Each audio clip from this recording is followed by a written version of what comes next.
Okay, here we are. We're going to apply what we saw in the last two videos and in the presentation. I'm here in main, and inside of main, I'm creating a list called values with these values in it.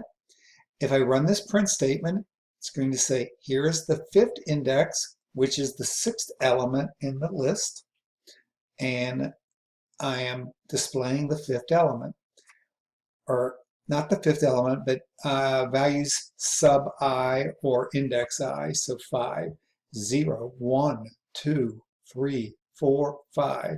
So sub 5 is this 12, which is actually the sixth element when I count like normal, 1, 2, 3, 4, 5, 6.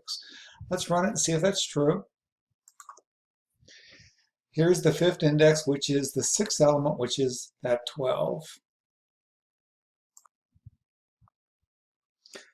Okay, example number 2, same list of called values. You could do math on your indexes, so you could say 4 plus 3 is 7, so I'm going to go to the index 7. 1, 2, 3, 4, 5, 6, 7. So that's where that 14 is. So when I run this, hopefully it'll say you can use math on indexes 14. You can also use the negative indexes, so -5, remember we start -1, -2, -3, -4, and -5. So I should see 14 and 18. Let's run it. Uh-oh.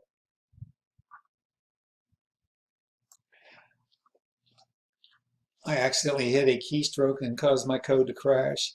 By the way, index 7 is actually this 16. So when I run it, using the math, the value 16 is displayed from this statement. The -5, as I said earlier, is going to be this 8.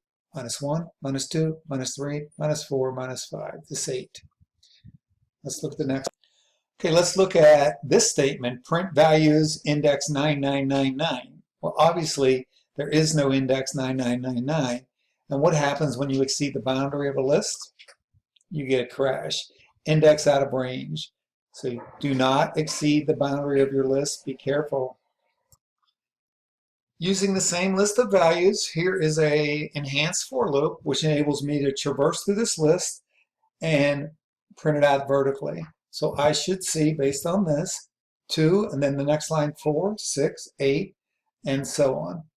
Let's see what happens when I run it. 2, 4, 6, 8, 10, 12, 16. Quick little loop, traversing and displaying. Here's the for loop from the slideshow, where I use the enhanced for loop to increment the values of the list. But remember, this num is not the actual value or element. It's an alias for the element, so we're not changing the list itself. So when I run this and print the list outside the loop, here's the list at the beginning, here's the list at the end. Nothing. So you cannot do this if you want to make permanent changes. You have to do the traditional for loop. So this is I in the range. Len, this is the number of elements. So len values would be 1, 2, 3, 4, 5, 6, 7, 8, if I can count. And this is physically changing sub I location, adding 1 to it. Now they should be changed when I run it. Let's see. So this is what it looked like before I ran it, and this is what I look like after. So the 2 became 3, and each of these are incremented 1 number. Let's look at a quick example of slicing a list apart. So if I do this print statement using this slice, I'm going to get index 2 up to index 4. Remember, the 5 is not included. 0, 1, 2. So this is index 2, 3, and 4, which should output that right there. So this is 0, 1, 2, 3, and 4, including the 10, but not 5. I'm going to run it and see if that's true. There's my 6, 8, and 10. My 6, 8, and 10. Slicing a list. You can use the delete operator to remove values from a list. Here's my list of values. I'm going to delete index 4, 0, 1, 2, 3, 4. This should remove the 10, shift everything to the left. Let's see if that is true. Here it goes. So I have 2, 4, 6. The 10 is gone, and there's my 12, and everything is shifted over. I can delete using the delete operator. So here's my original list again, and I'm going to delete using a slice. So this is going to delete from 2 up to 4, 0, 1, 2. It's going to delete that 6, 0, 1, 2, 3, 4, and that 8, not including this guy. So when it's done, it's going to say,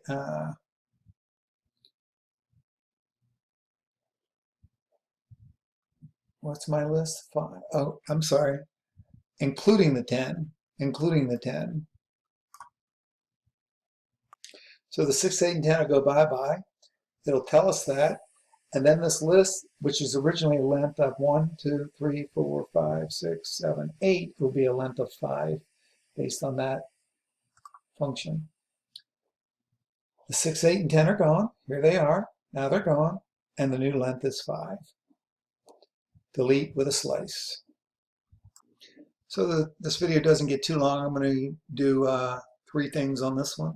So here's my list, and I'm going to concatenate this list to itself. So these elements will be added on to the end, and it'll be double in size. I'll print it out, and you'll see the list added to itself. And then I'm going to use the x in values, x not in values operator. So this is going to say if that 5 is in here, which you can see it's not, it should display true, otherwise false. And then I can reverse that and say 5 not in, and you'll see it run. So let's see it happen. So there's the list, 2 through 16, 2 through 16 twice. It should display true or false. Is 5 in there? No, so that's false. Is 5 not in there? It's not, so that's true. If you ever just want to add something onto the end, let's say the user gives you another number and you can append it right onto the end of the list, you're going to do that with listName.append and then the value in the middle. ListName.append with the value in the middle. I'm going to add 99 to here, so it's going to print out this with a 99. Let's run it. There it is. So the list length was extended by 1. So the list length are dynamic. Let's say you want to keep this list in memory, but you want to get rid of everything in it. So you just want an empty set. You want to clear it. Clear it. So you say listName.clear, and you'll see what happens. The length should be 0. Going to run it. List cleared the list. Length is 0. Values.clear. So I modified my list for this example a little bit, put some more values in here or some more integers, and just to prove that you can add anything into the list, I'll put a string in there. Now I'm going to look at this function called, or this operator called count. Values.count, listName.count, and then some value. And it's going to come in this list and see how many times it finds this in the list. Remember, lists could be a million element long. So let's see how many times this appears in the list. I'm going to run it. How many 6s are in the list? It says 4. 1, 2, 3, 4. It's kind of cool. Real quick, down and dirty. Okay, let's say there's a 5 possibly in this list. Let's print out where that 5 is in this list. Where that 5 is in this list. I'm going to run it. The index of 5 is 9. 0, 1, 2, 3, 4, 5, 6, 7, 8, 9. So the 5, or the first 5, is found at index 9. Let's see what happens if the value is not in the list at all. You're going to see your program is going to crash. Crash is not in the list. So if you recall in the previous slide, you can make sure it's there first and then find out where it's at so you don't crash your code. Still using this list. Let's look at this operator, values.insert. I'm going to, not append, but I'm going to insert at index 3, 0, 1, 2, 3, right here. I'm going to push this 3,333, pushing everything to the right. Watch it run. So there's my 246. The 3,333 got placed here, and everything got pushed to the right, and the list grew by 1. So I can insert anything I want in the list, wherever I want. Let's take a look at this operator called pop. Here's my list. What pop does is it removes the item from the list and returns it and assigns it somewhere else. So it's like taking, that's the fourth index, 0, 1, 2, 3, 4. It's like grabbing this 10, pulling it out of here and putting it in here, and then moving all this over and decreasing the length by 1. Let's watch it run. Just pop 10 from the list, just pop X, which is 10, from the list, and this is the list. Used to have a 10 right after the 8 and before the 12, and it's gone. So I can remove and grab at the same time.